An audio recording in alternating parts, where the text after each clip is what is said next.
মুখে যখন রুচি থাকে না তখন মাছ মাংস ডিম কিছুই খেতে ভালো লাগে না। আর জ্বর হওয়ার পর এই আবহাওয়ায় তো একদমই মুখে রুচি থাকে না। আর রুচি ফেরার জন্য এই রকম লতি দিয়ে চিংড়ি মাছের রেসিপি একবার হলে বানিয়ে দেখবেন, মুখে রুচি তো ফিরবেই। কচুর লতি অনেকেই পছন্দ করে না, তারা অবশ্যই চিংড়ি দিয়ে কচুর লতি এইভাবে ট্রাই করে দেখবেন। বিশ্বাস করেন, যারা খেতে একদমই পছন্দ করে না তারাও কিন্তু খেতে বাধ্য হবেন, এত বেশি মজার হয় খেতে। প্রথমে আমি বাজার থেকে লতি কিনে এনেছিলাম, আর লতি গুলো অনেকটা চিকন সাইজের ছিল। তারপরে খুব ভালোভাবে পরিষ্কার করে ধুয়ে নিয়েছি। একটা ননস্টিক ফ্রাই প্যানের মধ্যে লতিগুলো দিয়ে দিলাম, আর এখানে লাল আলু আমি ছোট ছোট করে টুকরো করে দিয়েছি, যাতে লতির সঙ্গে খেতে কিন্তু বেশি ভালো লাগবে। আলুর উপরে দিয়ে দিলাম 1 কাপ কুচানো পেঁয়াজ। পেঁয়াজটাকে আমি একদম মিহি কুচি করে রেখেছি, তাহলে কিন্তু খেতে বেশি ভালো লাগবে। তারপর আমার টেস্ট অনুযায়ী কাঁচা মরিচ একদম ফালি ফালি করে দিয়েছি, আর লবণটাও দিয়েছি আমার টেস্ট অনুযায়ী। যে যেরকম লবণ অথবা ঝাল খেতে ভালোবাসেন সেই অনুযায়ী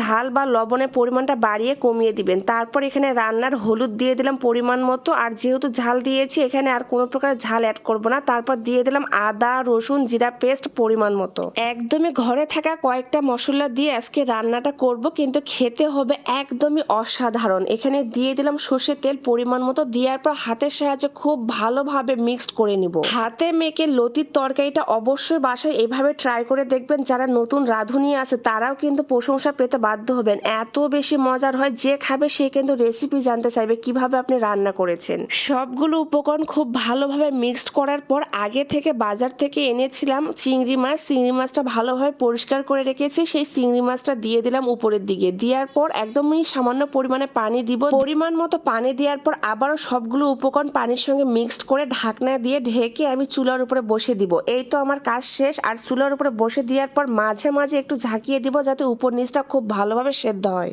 এই রান্নাটা করতে একদমই বেশি সময়ের প্রয়োজন নেই। হাতে মেখে শুধু চুলার উপরে বসে দিলে অল্প তাপের মধ্যেই দেখবেন শুকিয়ে যাবে অতিরিক্ত পানিটা, আর খেতে কিন্তু অনেক বেশি মজার হয় একদমই অল্প সময়ের মধ্যে। আমার মতো কোন কোন আপু ভাইয়ারা আছো যারা লতি দিয়ে চিংড়ি মাছের এই রেসিপিটা ট্রাই করেছো বাসায়, আর খেতে কিন্তু অনেক বেশি ভালো লাগে, অবশ্যই কমেন্টে জানাবেন। আমার তো চিংড়ি মাছ অনেক বেশি পছন্দ, চিংড়ি মাছ হলে তার কোনো কিছু প্রয়োজন নেই। বর্তমানে যে অবস্থা, জ্বর হওয়ার পর একদমই খেতে ভালো লাগে না, তখন যদি লতি দিয়ে চিংড়ি মাছের রেসিপিটা বানান তাহলে নিমিষে 1 প্লেট ভাত আপনি অনায়াসে খেতে পারবেন। আমার ফুল ভিডিওটি কে কোন জেলা থেকে দেখতেছেন অবশ্যই কমেন্টে জানাবেন, কারণ আপনাদের এক একটা কমেন্ট আমাকে অনেক বেশি উৎসাহ দেয় নেক্সট ভিডিও বানানোর জন্য। আমার ফুল ভিডিওটা ভালো লাগলে অবশ্যই বেশি বেশি করে শেয়ার করে আমার পেজের পাশেই থাকবেন। লতির মধ্যে অতিরিক্ত পানিটা শুকিয়ে গেলে যখন তেল তেল বের হবে তখনই আমি চুলাটা অফ করে দিব। আর তৈরি হয়ে গেল একদমই ঘরোয়া মশলায় লতি দিয়ে চিংড়ি রেসিপি। অবশ্যই বাসায় বানিয়ে দেখবেন, অনেক বেশি মজার।